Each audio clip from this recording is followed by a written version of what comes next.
So now we're up to the, essentially the actual military phase. That ain't it. Over here. This is the naval phase. But this is a general peace turn still. Yes, some wars have been declared. They're not underway. And by the way, I reversed my decision.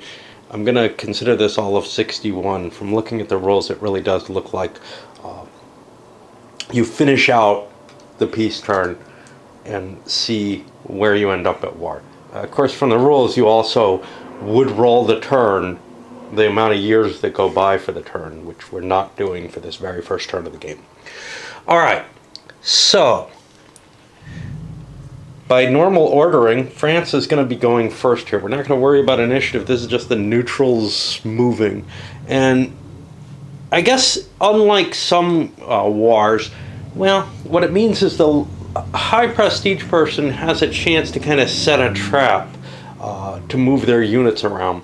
But for the most part, you're not going to be in a position where you're completely cut off guard from a war. You know what the war that's coming is, and you can try to set up best to defend it. You might do stupidly. You might end up with your units stuck off in Ulm, caught by Napoleon, but you probably won't end up completely undefending the proper front. So right now the French with their navies get to move, and this doesn't include their commercial ships. Those got to move earlier. I've only got a couple of ships. Now, I was building this in Brittany, which is kind of a bad place for it. I'm going to ship these ships. Oh, this is a commercial ship, I bet you. Yeah, I'm okay with that. I'm going to leave these guys down in the Mediterranean. They don't really have anywhere to go. Because of the turns are at least 6 months and maybe 20 years long, there's no movement allowance for the ships. They can just sail wherever they like. And in fact, the land units have a doubled movement allowance on peace turns. So anyway, we'll go through these. I don't think anybody else started. Here's what I'm going to do. I'm going to throw 4 of my fleets out here. And I'm going to sail this to Naples. Now, he can actually pick up the Neapolitan units and sail to the New World. There is a risk, though, to doing so. I remember that. On a 5 or a 6, I'll lose the unit. I might as well make that move right now. Sailing all the way here to Cuba. And see if I lose it, because at least I won't pay the maintenance cost for it. And I'm okay. So I make it to Cuba, and I'll be in that port. That allows me to go grab Port-au-Prince, which isn't terribly valuable to me. But the gaining of various colonial territories does give some potential long-term advantage. In terms of, if I can get all of the Caribbean areas, then this would no longer be a free trade region. Forgot to cope with the entry into war, we have to deal with the leader pools. These are constructed at this point. And essentially they appear to be all your leaders that are ground generals. I'm assuming ministers and admirals come in through some sort of event. So I get 3 zeros, 3 1s, and I'm supposed to also have a 2, and I know I pulled one out, but I don't know, he must have gotten restacked, and a 2, and everything else is there. So this is Spain, and we'll throw these in the cup. We also look to see if there are any Spanish leaders. Unfortunately, Spain was a bad choice to go with first. I don't see any Spanish leaders at the beginning of the game. Huh, I thought there were.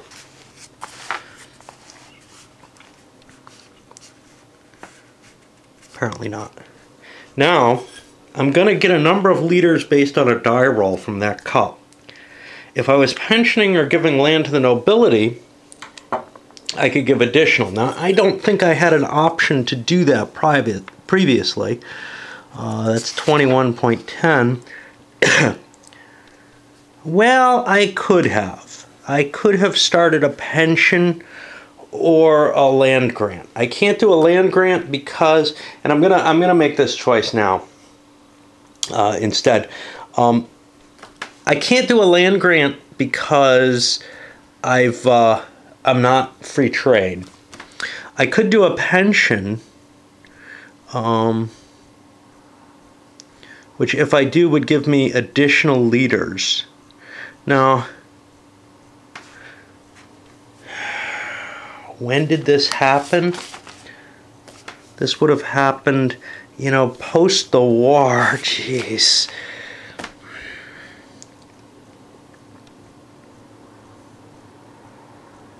Looking at our next power, the French, they have some differences. The Dauphin, or Duquesne, is a naval leader. I assume I just put him on top of my navy. I don't know how they're handled otherwise. These other leaders, now I could use Louis as a leader, but I'm going to choose not to. Colbert is just a minister. I'm going to keep him around. I'm just going to keep them in France. I'll push them out of the way as need be. But I've got two of these. As far as I can tell, I picked one of them and put him on a stack. Now, unfortunately, I can't read these. He starts checking. They both start checking. Oh no, they're both 1661. Ah, jeez. You know what I can't read? Yeah, that's the year they start, is what this is. This looks like 50 years? Jesus, he's going to be in charge for a long time.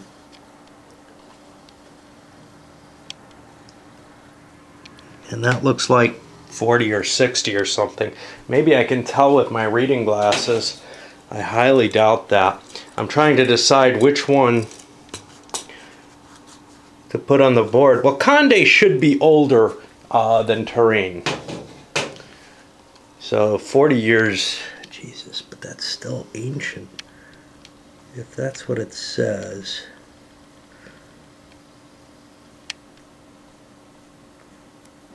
Is that 50 years?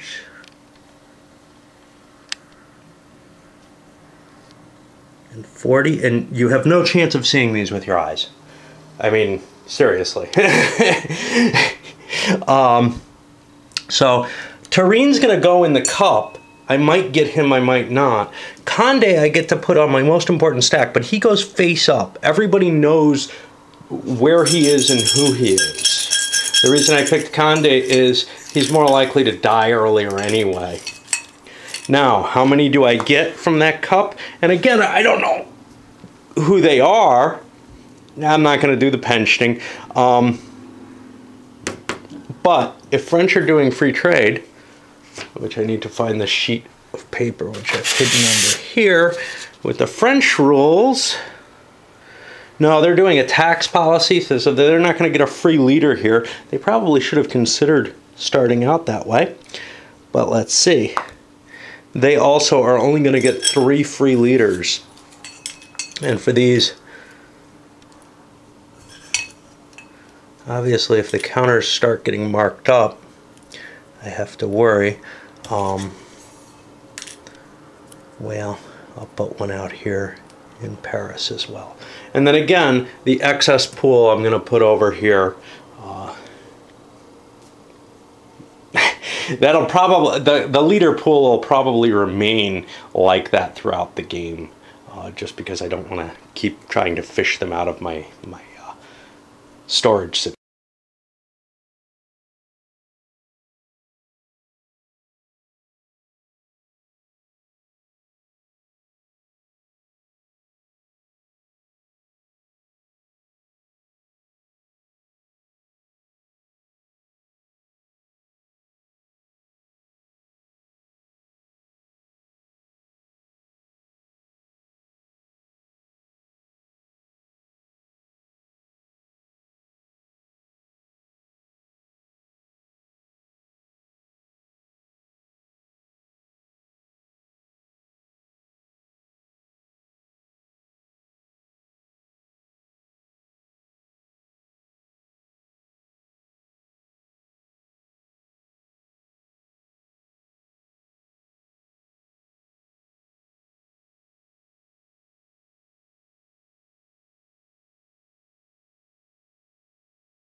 We're supposed to hit the time phase now. Now this is where things get kind of weird. First of all, I'm saying that's a year. So all we do is we refer this 1 year forward. And that means the French are going to gain this Beauvoir guy, who gives me a military land war minister. Okay. And every decade I'll pile up new units. I may actually pile up the leaders for the 70s, 80s, and 90s. Can't do that because it's a shared track. Oh well. All right, now now comes the problem. We hit this pacification phase 29, which is looking into the general peace thing. Pacification phase. All revolts are replaced to become unrest. Then a number of unrest markers equal to the number of years in the turn are removed from the map. Okay.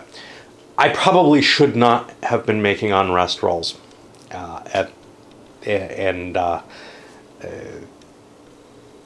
mustering rolls.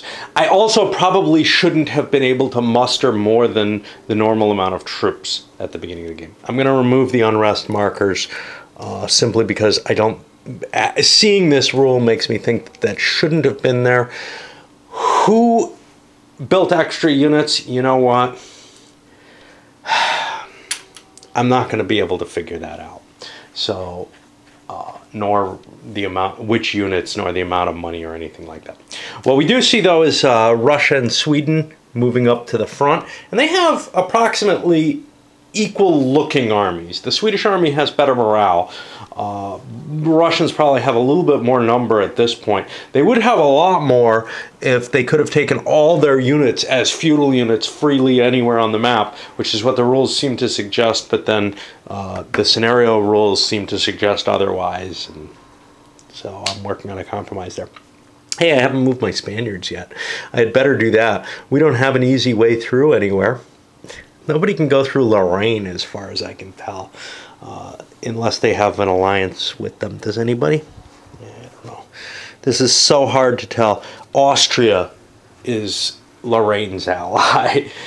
So this kind of, if you take a look at what the board looks like, the Spaniards look like they're in trouble, or in a lot of trouble here. I'll move them up here to Aragon with this pile. Basically, and we're recording that on yet another sheet of paper, and everybody's got approximately the same amount of points. This is where the decision to, geez, what did that, try to reduce debt comes into play.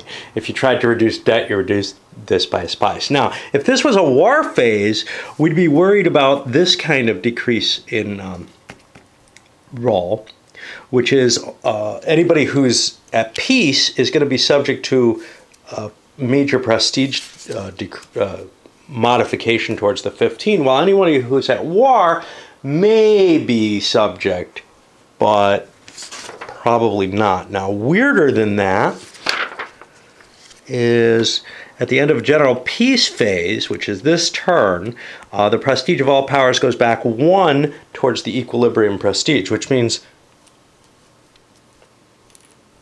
you know, the people who held out and took larger prestige, who didn't try to reduce their debt, well, they've just equalized anyway. So really, that's a trade of a victory point in the source of the game. Spain still has the most prestigious position, but everybody else is kind of even right now.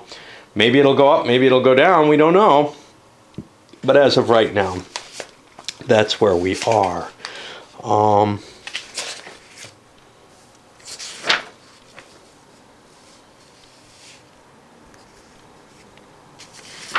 So, I've already moved this. We're in 1662, and we're going to begin a fall turn. We skip the spring entirely of the war and start a war. And this is just because it's the first scenario, it's the first... Okay, well, this is about ready to go up, but I've started this transference, trying to remove pieces that don't belong in the game right now. Among others, we've got, you know, let me pull this down. This is the pile that's not in use. I've put leaders who are outside their date range by a lot. And in the next decade, I've got kind of stored ahead because that can move forward pretty quickly. And I may go further than that as we go piece, because remember, 20 years at a time can zoom by. But then I ran into depots and siege artillery that aren't available. Obviously, I can pull out trading fleets and navies for countries that don't have any structure whatsoever. I'm still not sure how I feel about the ones that are above their structure. One way of thinking is, well, gee, those aren't really available, but I don't want to have to dish into this very often. So if I'm able to add an extra fleet or an extra... God, that's annoying. Somebody, fucking loud voice outside. Rethinking it from another side, which is that Hungary, other than maybe that Radkozy kind of possible revolution, and the Catalonia don't have counters for their nationality. They're national provinces. Now, I know some Catalans went to war in favor of Spain and served as Spanish regiments, and certainly Hungary supplied a huge quantity of troops for Austria during this period. So if you take those out and say they're just an independent country, one which may or may not even be possible to make, I can't find anything, you know, that indicates that they're independent countries. What I can find is that they're national principalities. Hungary is a national principality of Austria. It says C16.8. Maybe that's got some special rules. Yeah, all Hungarian regiments can be recruited. Flemish, Lombard, Tuscan, Neapolitans can be recruited by Spain and Austria. The Neapolitan fleet does not count against the Spanish Navy. So this is crazy because Naples has a limited amount of units, so I screwed this up because what is there is different from what is here. You know, there's this kind of, okay, so in general, now Catalonia I don't think is handled here. I just don't know what to do. I feel like I'm going to give the extra pieces back.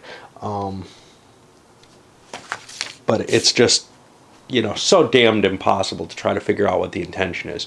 Is it that terrible if I screw it up? No, as long as I'm reasonable. But it's clearly necessary that Austria be able to raise the Hungarian units. And I think I'm going to make it possible for Spain to raise the yellow Catalonian unit. Just say that's special for one special reason. And it looks like I can raise the Neapolitan units too. All of them. God, I don't know.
After deciding to take care of that, I stacked my fucking pages back together, and now I have no idea where that list was that I just had.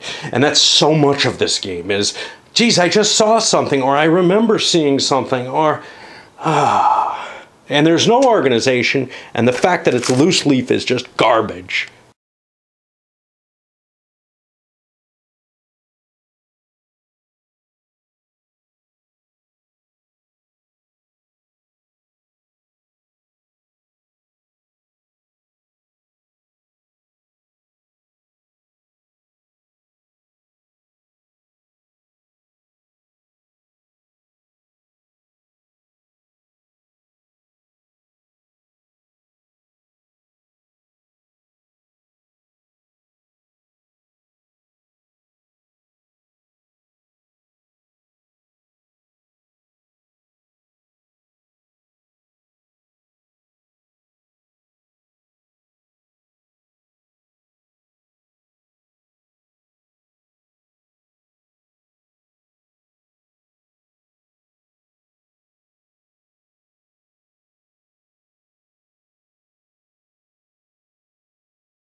That, the damn movie maker with the 2-hour movie from the last turn is choking my computer, so I can't do a damn thing. And yes, I looked to see, do I have that, do I have the software that came on my camera? No, I ripped that off. It didn't look like it was doing anything useful, and it looked like it was all about viewing and shit, and doing special stuff to your videos, not just pasting them together. And I knew Movie Maker worked fine with any reasonable videos, just didn't work well with the high definition stuff. So yeah, I took it out of there, and I look, it's not available. You can't get it. You know, if you don't have it on your camera, you can't get it anymore. The reason I pulled it out of my camera is I had this tiny little memory chip. I